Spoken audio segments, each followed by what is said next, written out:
Repórteres do Poder, o seu podcast sobre os bastidores do jornalismo político brasileiro. Oi, pessoal, seja bem-vindo ao nosso podcast Repórteres do Poder, um podcast que a gente vai discutir o jornalismo político da Bahia e do Brasil. E hoje a gente recebe a jornalista Cíntia Kelly, que é formada em jornalismo pela Universidade Estadual da Paraíba, fez carreira no jornalismo político em Salvador, passou pela Tribuna da Bahia, Jornal à Tarde, Bahia Notícias, Correio, Política Hoje, BNews e hoje está no Muita Informação. Tudo bem, Cíntia Kelly? Tudo jóia, Rodrigo Daniel. Você falou aí do currículo, lugares que eu passei, que eu nem lembro mais, mas tudo bem. E deixou de fora outros tantos, mas tudo bem também. Ótimo. Vamos começar então pelo princípio, né? Você nasceu em Alagoinhas, na Bahia, mas não se formou em jornalismo aqui, se formou na Universidade Estadual da Paraíba. Por que você foi fazer jornalismo lá? Na verdade, isso foi em 1993, se eu não me engano, 93. Lá em Alagoinhas, a gente fazia ou vestibular aqui em Salvador ou em Sergipe, né? A Universidade Federal de Sergipe. E por uma questão mesmo de documento, eu estava sem documento, acho que eu não tinha CPF na época, alguma coisa assim, eu não pude me inscrever no vestibular lá em Sergipe. E aí a outra alternativa que eu tive foi essa da Estadual da Paraíba, porque o filho da coordenadora da escola em que eu estudava, que era o Instituto Educacional de Alagoinhas, que não existe mais essa escola, o filho dela fazia direito. E aí, acho que um dia antes de ele voltar para Paraíba, ela entrou na sala e perguntou: olha, gente, quem é que quer ir fazer vestibular na Paraíba? Meu filho está indo amanhã. Se vocês quiserem, manda aí a procuração e a gente agiliza essa inscrição no vestibular. E aí eu fui atrás de minha mãe, perguntei se podia, ela disse, tudo bem. Aí, né, a essa altura eu já tinha CPF, porque antes eu não tinha, e, portanto, não pude me inscrever no vestibular. E você já tinha decidido a fazer jornalismo? Eu queria muito publicidade, por motivos tão ridículos. Sabe aquela história da moça da televisão que disse que, por causa do Todinho, ela escolheu fazer jornalismo? Uhum. O meu foi mais ou menos isso, mas não foi o Todinho, foi uma novela. Por causa de uma novela chamada Mandala, eu quis fazer publicidade, porque tinha um ator que eu gostava pra caramba, e ele era um publicitário, se eu não me engano. Eu posso estar até confundindo a história, viu? Que era o Felipe Camargo.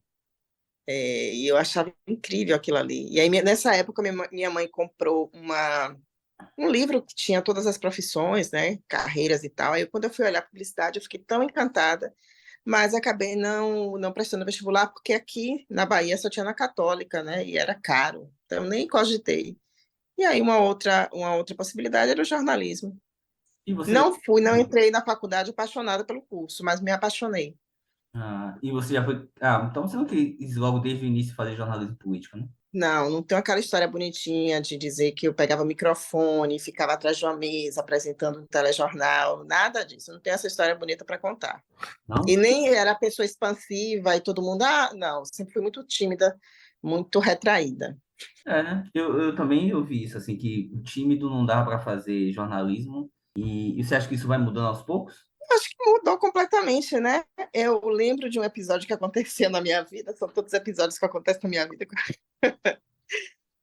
Amiga de uma irmã minha irmã ela era assistente de fisioterapia numa clínica chamada Ensbot, que eu acho que não existe mais aqui em Salvador. E aí, numa dessas férias que eu vim passar aqui, antes de ir para Paraíba, aí minha irmã disse, olha, falou o nome da amiga, essa é minha irmã, ela vai estudar jornalismo. Só que aí, no período que eu fiquei com minha irmã no Ensbot, eu fiquei quieta, calada, muda, entrei muda e saí calada. E aí eu lembro que a amiga de minha irmã falou assim, essa daí que vai fazer jornalismo? Muda desse jeito? KKKKK. E aí riu. E aí eu queria muito encontrar essa pessoa, se ela não morreu, claro, né? Para falar, olha aí a pessoa muda, calada. E foi. Trabalhei em tantos lugares bacanas. Tá. Só sobrevivente da minha própria timidez. É. E aí, logo no início, a gente falou aí que você passou pela tarde, passou pela tribuna, pelo correio. Onde é que você começou profissionalmente? Profissionalmente na Tribuna da Bahia. Mas na faculdade eu sempre estagiei. Acho que desde o terceiro semestre, sempre vírgula, né? Desde o terceiro semestre. Comecei fazendo rádio, muito sem querer. Fiz a rádio universitária lá na Paraíba por um ano. que tinha um alcance imenso, pegava praticamente todas as cidades da Paraíba, e também na CBN de lá de Campina Grande, onde eu estudei. E aí depois eu fui para o Núcleo de Jornalismo Científico da Federal da Paraíba, e aí eu me apaixonei por jornalismo científico, pensei, inclusive, em mergulhar nessa área, né? Planejava fazer especialização na Unicamp e tal, mas acabou não dando certo, eu voltei para a Bahia, e é assim que eu voltei, comecei na Tribuna da Bahia. Não fazendo política, né? Fazendo, geralmente, Não, fazia cidade. cidade. Geralmente começa Fiz pelo cidade por um ano. polícia, esporte ou cidade, né? Geralmente. Porque assim, quando você faz cidade e aí você cai no plantão, você acaba fazendo o que mandam você fazer. Então, já fiz polícia também, muito em função do plantão. E Esporte, meu Deus, não. Esporte não. quando é que você quer da editoria de política? Então, caí de paraquedas. Eu fui chamada no dia que eu estava pedindo demissão para a Tribuna da Bahia, o Jornal da Tarde estava me ligando. Enquanto eu estava conversando com Mara Campos, que era a chefe de reportagem, pedindo minha demissão, o à tarde estava me ligando, pedindo para eu ir lá fazer um teste. E aí eu fui fazer o teste. E fiz um dia, dois, três. Várias pessoas que entraram para fazer o teste entravam e saíam, e eu continuava lá fazendo o teste. Varjão, Eliezer Varjão, já faleceu, ele era o chefe de reportagem, e aí uma vez eu entrei na sala dele, acho que já no 10º dia, eu perguntei, que horas, quando é que vai terminar meu teste? Ele, não sei o dia que vai terminar, não, continue fazendo seu teste aí. Super fofo, super doce. E aí eu continuei. Aí no 15º eu entrei na sala e fiz, sim, todo mundo entra, sai e você fala o resultado do teste e eu estou sem saber se eu passei, se eu não passei. Ele, continue aí fazendo o teste. No 3º mês, ele me chamou e falou, olha, não tem vaga para você, infelizmente. Eu fiz, mas eu não era fazendo teste? E aí eu vim descobrir com o editor de cidade, que é Kleber Borges, que eu não estava mais fazendo o teste. Era Varjão que achava que eu tinha o nariz em pé, para não me dar ousadia, não disse que eu tinha passado e que eu estava ali, de fato, já cumprindo ali uma função. Mas, enfim, os 3 meses passaram, não tinha vaga para me colocar em cidade, e aí eu fui dispensada. E 2 ou 3 dias depois, o editor de cidade me ligou e falou, Cíntia, tem uma vaga em política.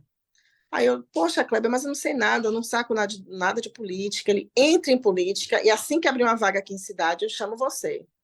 Aí fui, entrei em política muito com o pé atrás, muito receosa. As pessoas que trabalhavam na editoria eram pessoas mais velhas, elas tinham experiência.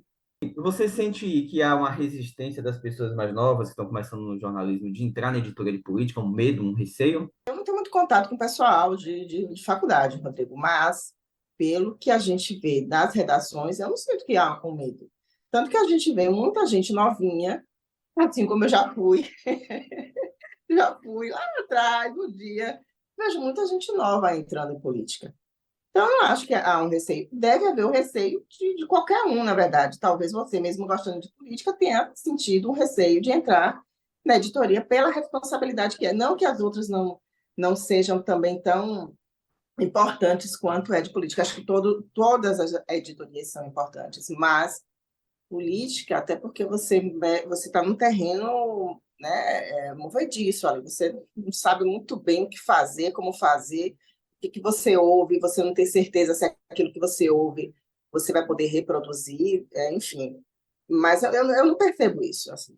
Não sei, eu volto a dizer, eu não tenho contato com as pessoas de faculdade, mas pelo que eu vi, né, durante essa minha trajetória, vendo sempre pessoas muito jovens em política, não acho que tenha receio. Aí você sai da tribuna e vai para a tarde?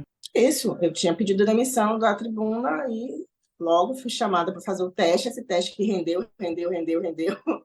E aí eu acabei entrando em política. Em 2005 você ganhou o prêmio ESSO. É o ESSO e Embratel, juntamente com Marconi de Souza.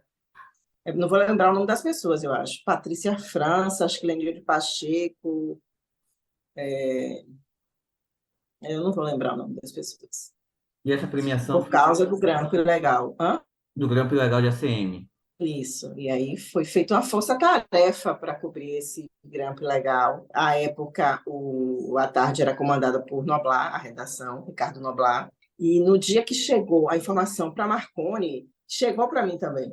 E aí eu entrei na sala de Noblar, toda feliz, serelepe, para fazer louca, desesperada a matéria. Só que Marconi já tinha amarrado com fontes, né? As pessoas que haviam passado a informação para ele, então ele já tinha, acho que, um caminho ali já percorrido. E aí ele ficou com a maior parte dessa apuração, mas todos nós fizemos também.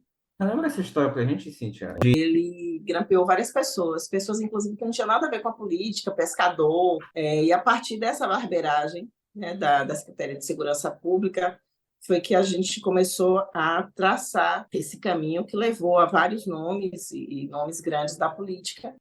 Claro, todo mundo sabe que o ACM, o original, ele grampeava e queria grampear também os adversários, além, né, de uma pessoa que ele namorava também, né, na época. Isso foi para mim, até hoje, é um assunto muito delicado, né, que envolve outras famílias e tal. E a partir disso a gente foi percorrendo, né, esse caminho. Eu lembro de um rapaz chamado Alan, que ligava para mim, acho que ligava para Marconi, acho que ligava para Flávia, que era outro repórter, com receio de falar, deixa eu ver aqui com quem eu vou falar, para passar as informações. Tinha gente, engenheiros envolvidos nesses grampos, né? Enfim, foi uma grande força-tarefa mesmo para a gente poder desvendar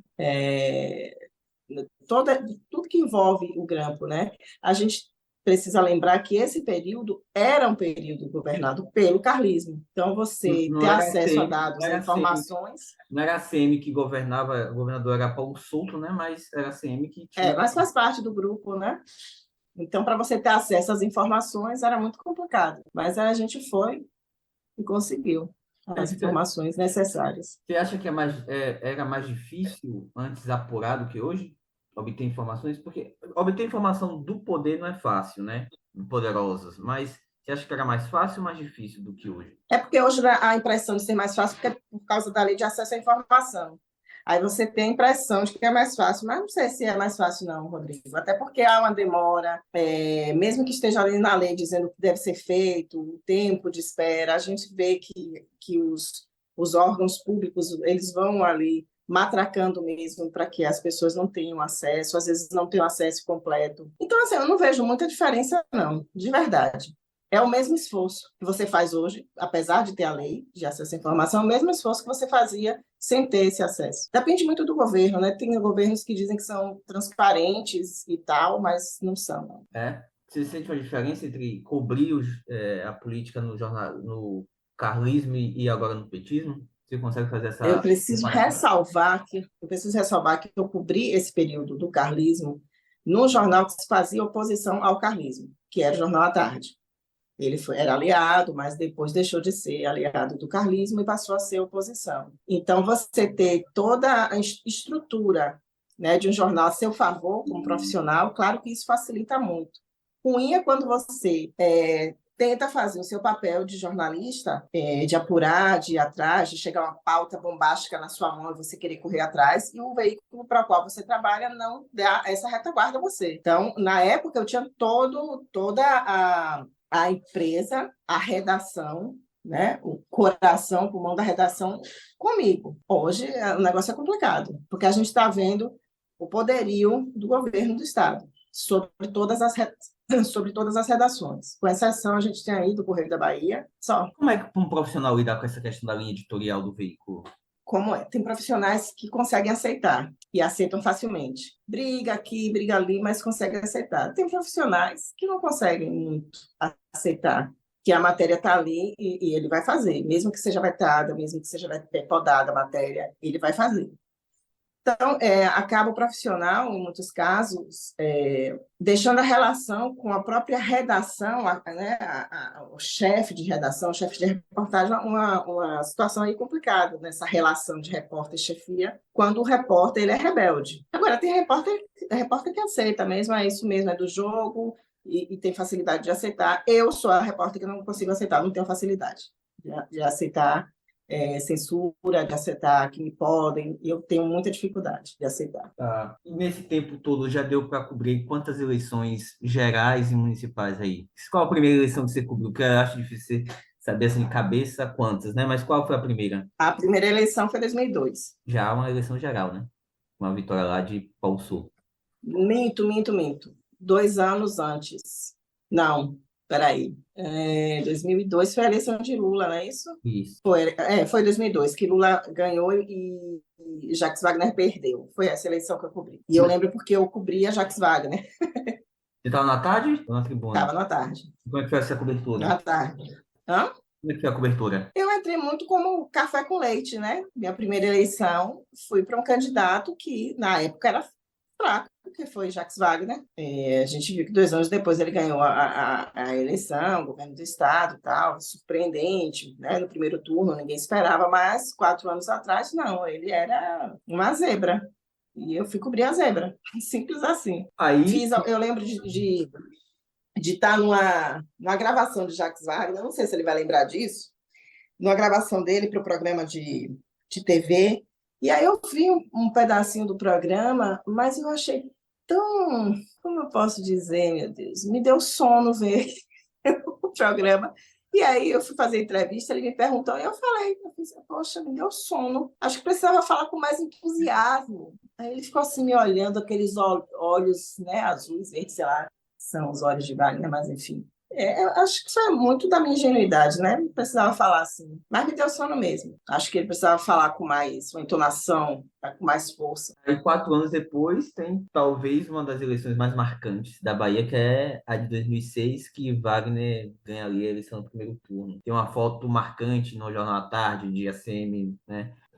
Abatido e tal. E como é que foi cobrir esse momento? Você acha que foi o momento mais marcante da sua carreira? Ou foi a eleição mais marcante sua? Ou teve outro momento? Eu acho que foi essa mais marcante para Jacques Wagner, né? E para a cobertura Só para jornalística? ele. Agora, interessante, você falando dessa foto, né? A gente fala que aquela foto que momento incrível, o fotógrafo estava ali né? Na hora exata, mostrando um ACM, né? Um ACM batido. Mas me falaram que o contexto não foi bem esse. Me falaram que ali, na verdade, a ACM estava amarrando o cadastro. E foi feita a foto. E aí você junta um momento, né?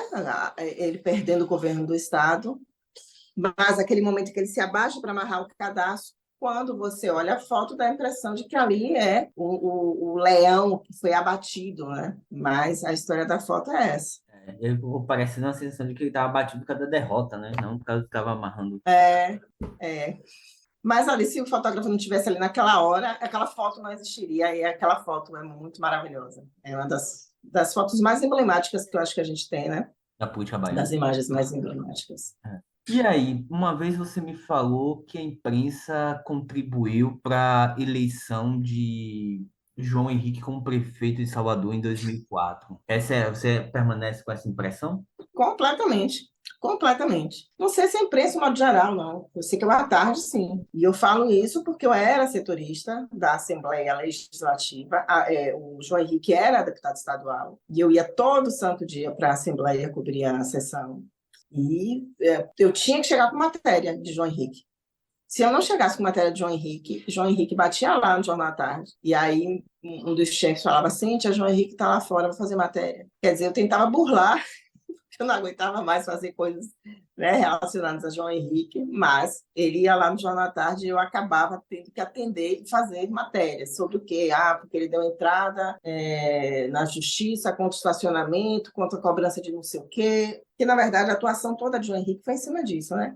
De liminares, em tese em favor do cidadão. E isso é um mote maravilhoso, né, para uma campanha. Você está lá sempre defendendo o cidadão. Quem é que não quer não pagar o estacionamento? Quem é que não quer que o IPTU também... Quem é que quer pagar IPTU? Ninguém. Então, assim, João Henrique sempre soube fazer essa atuação. E a gente lá, como imprensa, cobrindo, dando manchete, né, a capa com o João Henrique, os títulos de matéria com o João Henrique. Então, eu acho que teve, sim, importância, da mesma forma como eu acho que aqueles programas de TV, como CQC, fizeram o Jair Bolsonaro ser conhecido nacionalmente, porque Bolsonaro não era nem para ter a expressão que ele teve diante do que ele fez como deputado. Eu tive a oportunidade de entrevistar Bolsonaro como deputado e o fiz apenas porque a gente via lá no CQC. as barbaridades que ele falava. E no programa que eu fazia, tinha muito essa coisa também sensacionalista, um pouco sensacionalista, e acabava dando visibilidade também a Jair Bolsonaro. Eu acho que a imprensa tem horas que ela é responsável por muita coisa ruim também que acontece. Ela é maravilhosa, no geral, mas em relação a coisas ruins, eu acho que a gente acaba... A imprensa, não a imprensa em si apenas, porque o CQC não é a imprensa, né? Era um programa, para mim era um programa humorístico, né? Não sei se vão dizer que é jornalístico, né? Mas, Humorístico, entretenimento, sei lá. para a gente entender, o Jornal à Tarde fez essa opção por João Henrique, por ele ser um candidato de oposição ao carlismo naquele momento? Eu acho que assim, a cobertura que se dava a João Henrique não tinha nada a ver com carlismo, não carlismo. Se dava por João Henrique ser aquela figura que tinha pautas que encontrava apoio na população. Vendia jornal. Né? Respaldo na população. Hã? E vendia jornal? À Tarde vendia. Independentemente de João Henrique ou não, o Jornal à Tarde vendia, naquela época. Depois dessa eleição de 2002, qual é que você considera 2006 a mais... Quer dizer, eu acho que você não falou que considerava 2006 mais emblemática para você, né? Você falou que era para Wagner que 2006 era mais emblemática. Mas para você, qual foi a mais emblemática, assim? É porque, na verdade, Rodrigo, na eleição de Wagner, que ele venceu, eu não estava trabalhando em redação, estava trabalhando numa campanha. Eu estava trabalhando na campanha de Walter Pinheiro para deputado federal. E dentro da campanha de Walter Pinheiro, a figura que dizia para a gente: estou sentindo que está acontecendo alguma coisa, tem um movimento aí diferente no interior, era Robson Almeida, que era um assessor de Walter Pinheiro, e hoje é deputado estadual, foi secretário de comunicação, né, na gestão de Jacques Wagner. E ele, como ele andava pela Bahia, né, fazendo campanha junto com o Pinheiro, eu não sei se por algum momento ele ia acompanhar Wagner, mas ele trazia essa leitura e todo mundo ficava incrédulo, mas ele conseguiu ver. Você conseguiu ver naquele E momento? conheço outras pessoas também que falam... Hã? Você acreditava também nessa vitória de Wagner em 2006? Não. Ainda mais no primeiro turno, né? Pois é. Acho que eu vi uma entrevista Wagner falando que já no final assim do primeiro turno ele começou a ver também um movimento diferente, né? Mas daí a você achar que você vai ganhar a eleição no primeiro turno, que aquele grupo tão forte, você vai derrotar aquele grupo tão forte, né? É porque o carlismo tem um domínio grande, né? Mais de 300 cidades e tal. Para mim, a eleição, assim, minha primeira eleição a cobrir foi 2014. E para mim, a mais marcante foi a do ano passado, né? A Bahia não tinha sido... 2014 foi quando eu disse que ia furar seu olho? Exatamente. Um episódio marcante aí. Na, na- no dia que foi cobrir o voto de Jacques Wagner. É assim que ela trata os concorrentes, né? E aí, voltando em 2022, isso, Jacques Wagner na época votava em Aribep, né? E em 2022 Isso. também teve a eleição mais emblemática que, enfim, né? Não tinha, há 18 anos não tinha segundo turno na Bahia. Você tem ali, pela primeira vez, o PT com uma chance real de perder o governo depois de 16 anos. Como é que você vê a cobertura da imprensa baiana nessa eleição especificamente, Cintia Pérez? Essa eleição de 2022, está falando isso? Como é que você acha que a imprensa cobriu? A análise que você faz. Rapaz, eu acho que assim, fazer uma análise da cobertura de 2022 foi uma eleição, assim, acho que difícil, para a imprensa, inclusive. Porque eu não acredito que o erro tenha sido só da campanha de ACM Neto, de ele achar que ia ser vitorioso. Eu acho que toda a imprensa acreditava nessa vitória de ACM Neto. Até pelas circunstâncias, né, de como foi escolhido o adversário de ACM Neto. Né? Aquela bagunça toda para a escolha do nome que acabou sendo aí de Jerônimo Rodrigues. Então, eu acho que a imprensa toda achava até que ia ser vai ser uma campanha fácil de cobrir, vai ser chata, porque já está ganho aí. Era o prognóstico de todo mundo, de toda a imprensa. Eu acho que a imprensa cobriu. Que a gente viu assim, a gente viu um jornal à tarde, que a gente não sabia se estava tendo alguma informação privilegiada, a gente não sabia se era o à tarde fazendo simplesmente uma oposição a ACM Neto. O Bocão News, a mesma coisa. Então, assim, Rodrigo? É porque há uma militância grande. É aquela coisa, né? Você está aqui me conversando comigo, será que eu posso falar as coisas que de fato eu penso? Eu acho que há uma militância, assim, da imprensa, como se fosse torcida mesmo. Isso é uma coisa. Outra coisa são os donos do veículo de comunicação, que também, por questões econômicas, eles optam por um lado. E optando por um lado, é óbvio que eles vão facilitar para um candidato e dificultar para o outro candidato. E eu acho que quem estiver ouvindo o nosso podcast vai poder tirar as conclusões. Porque uma outra coisa que às vezes a gente acha que as pessoas são desligadas de tudo, não são. Se você para e vê todos os veículos de comunicação, se você olha as redes sociais dos veículos de comunicação e vai abrir os comentários, você vai ver que as pessoas estão muito atentas para a linha editorial daqueles veículos de comunicação. E aí esse leitor e eleitor, ele faz as críticas e deixa lá. É só ir nas redes sociais de todos os veículos que a gente vai encontrar o que de fato aconteceu em 2022. Então, independentemente de se sabia ou se não sabia o que ia ganhar, tinha donos de veículos que forçavam a barra pró-candidato do PT. Para mim, isso era uma coisa clara. Tinha outros veículos, eu acho que em menor quantidade, que faziam aí uma cobertura mais equilibrada. E tinha outros veículos que era visivelmente pró-ACM Neto. A gente viu de tudo Agora, nos veículos de comunicação nessas eleições de 2022. como é que você acha que as pesquisas eleitorais interferiram? Não, perguntar, na verdade, você acha que as pesquisas eleitorais interferiram na cobertura da imprensa? Porque os institutos de maior credibilidade do país, Datafolha, Ibope, todos davam uma vantagem expressiva para a Semineto. É claro que aos poucos o Neto foi perdendo essa vantagem. Você acha que a pesquisa interferiu nessa cobertura? Você acha que os jornalistas não foram também capazes de fazer uma leitura correta das pesquisas? Como é que você vê isso? Talvez o jornalista não tivesse ido atrás de fontes que pudessem fazer a leitura da pesquisa. E eu falo isso porque eu tenho uma pessoa que eu conheço e que logo no início da campanha disse: Cíntia, se fosse Jacques Wagner, Neto ganharia a eleição.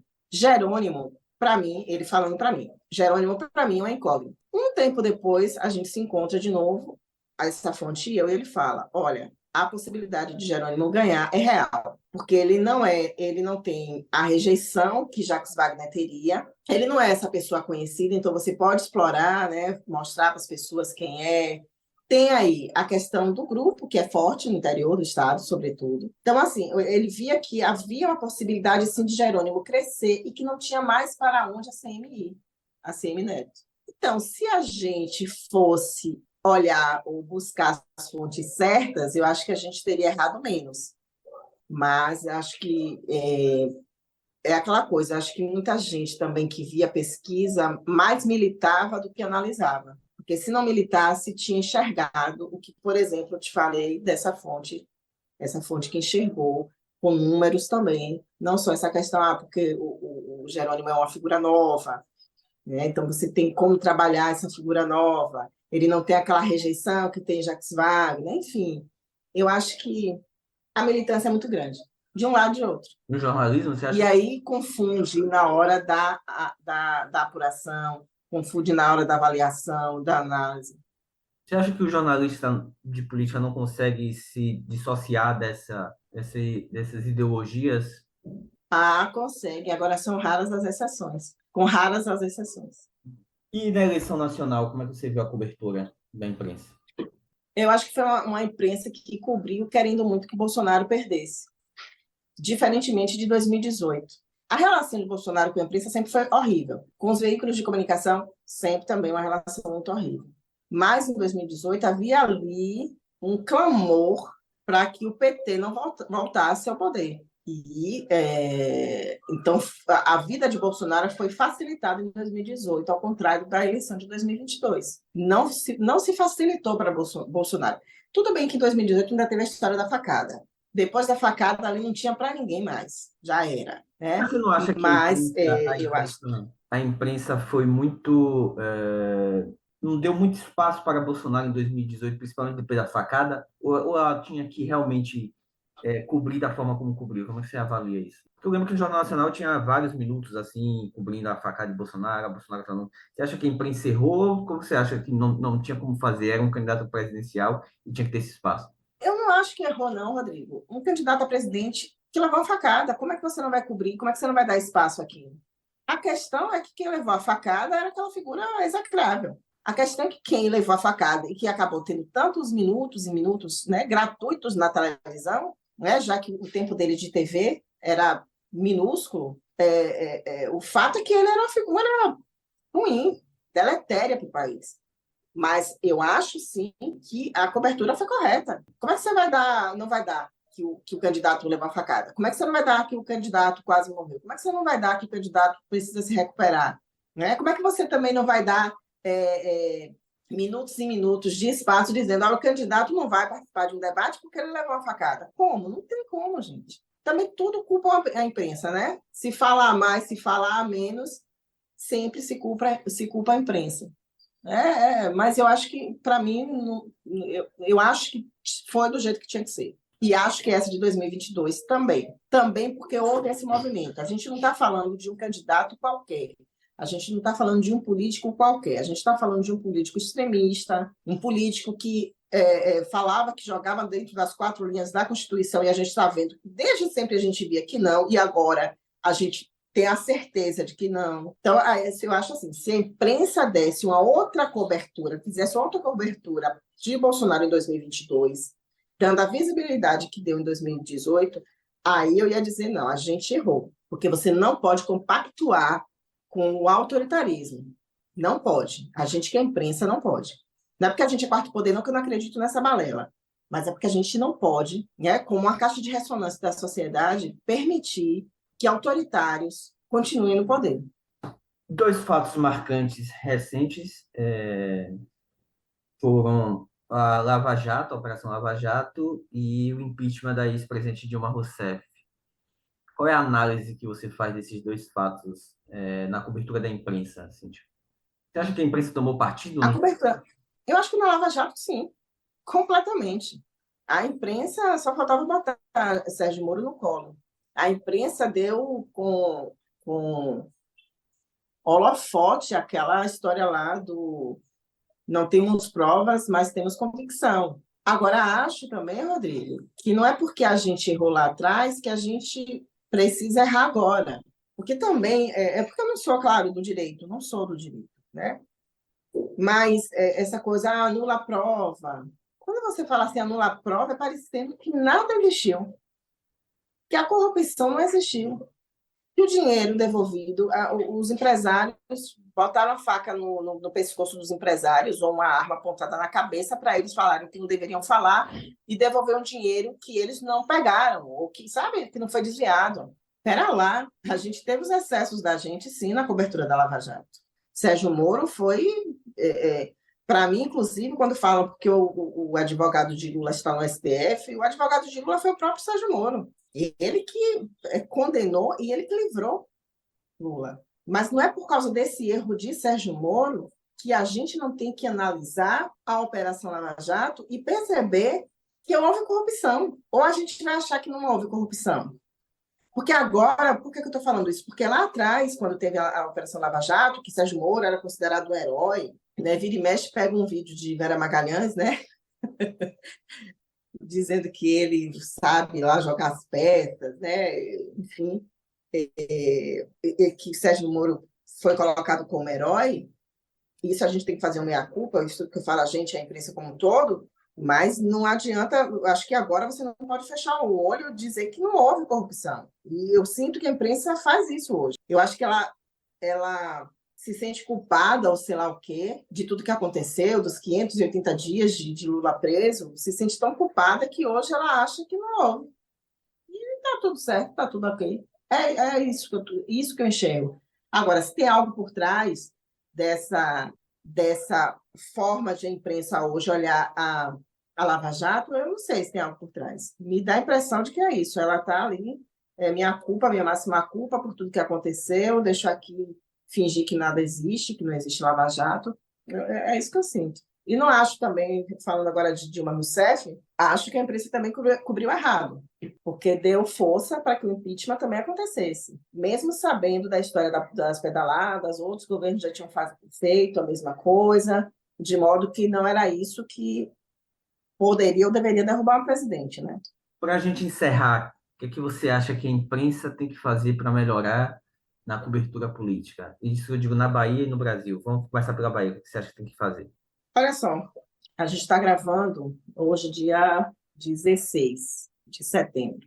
No dia 15, houve um evento importante aqui em Salvador e uma pergunta importantíssima não foi feita pela imprensa que cobriu o evento. E eu fiquei, meu Deus, o que está acontecendo? A pergunta principal não foi feita. E aí eu não sei se isso tem a ver com o fato de estarmos todos deslumbrados com o poder. Eu não sei se tem a ver com inexperiência. Eu confesso a você que eu não sei. E por que eu falo essa coisa de estar deslumbrado com o poder? Eu não estou aqui querendo dizer que a minha geração é ok, a sua geração. Não tem a ver nem com geração. Eu acho que tem a ver com a ética de cada um, né, que cobre a política. Tem gente que se deslumbra muito, tem gente que passa a cobrir a política achando que é amigo do político. Eu venho de uma escola que isso não rola, e é isso que eu sinto.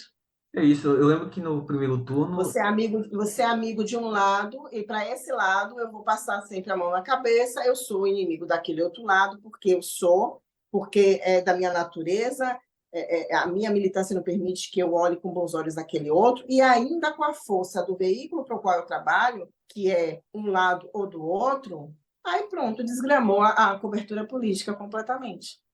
Tem as exceções, claro, viu? Eu lembro que na campanha de 2022, no primeiro turno, ninguém perguntou a Semineto uma pergunta que era essencial, né? Que era quem ele votou no primeiro turno. É tanto que ele vai falar no podcast lá do Metropod, da Rádio Metrópole, que ele saiu de casa se preparando para essa pergunta e ninguém fez essa pergunta a ele. Mas você não acha que aí tem uma questão de formação do jornalista? Talvez não estejam tão preparados? É isso, a falta de maturidade, né? Por um lado, pode ser, muitas vezes, que eu falei assim, essa coisa de você estar muito próximo do poder e você sabe ali que se você fizer uma pergunta para determinados políticos, você vai deixar ele em uma saia justa. E, por outro lado, você tem a imaturidade mesmo das pessoas. Então, são duas coisas aí que eu acho que precisa ser revista. Mas eu acho que também eu tenho visto assim, as redações cada vez mais sendo administradas, sendo chefiadas por pessoas muito jovens. Eu não tenho nada contra a juventude, nada, Rodrigo. Mas mesmo a juventude ela pode se robustecer de informação, beber da experiência de outros para poder ter uma envergadura para administrar uma redação. Eu acho que você, quando tem um chefe que tanto faz, eu falo do tanto faz assim, né? Um chefe que tanto faz, que sabe, que não manja de política, porque manjar de política é você, na verdade, manjar de tudo. E manja de política, em tese, manja de cidade, de economia, de polícia, de tudo. E eu sinto que a gente carece disso, muito. Experiência é um negócio importantíssimo, ele conta, e tem que contar. Muito obrigado. Sim. Mas que bom que os meninos... Que bom que os meninos jovens gostam de política, eu só acho isso. Segure sua onda, não se deslumbre com o poder, não ache que política é seu amiguinho, porque não é, e não queira fazer essa amizade. Porque quando você faz essa amizade, você compromete o seu trabalho. Não é que você tem que bater em político, jogar pedra em político, não. Mas saiba qual é o limite, né? Separe bem isso. Agora, não dá para o cara que vem, que quer cobrir política e também já está talvez planejando uma carreira política, é muito louco. Muito obrigado, Cíntia Kelly, pelo papo. E essa é a nossa primeira edição do podcast Repórteres do Poder. Viu? Muito obrigado. Maravilhoso. Valeu. Repórteres do Poder, o seu podcast sobre os bastidores do jornalismo político brasileiro.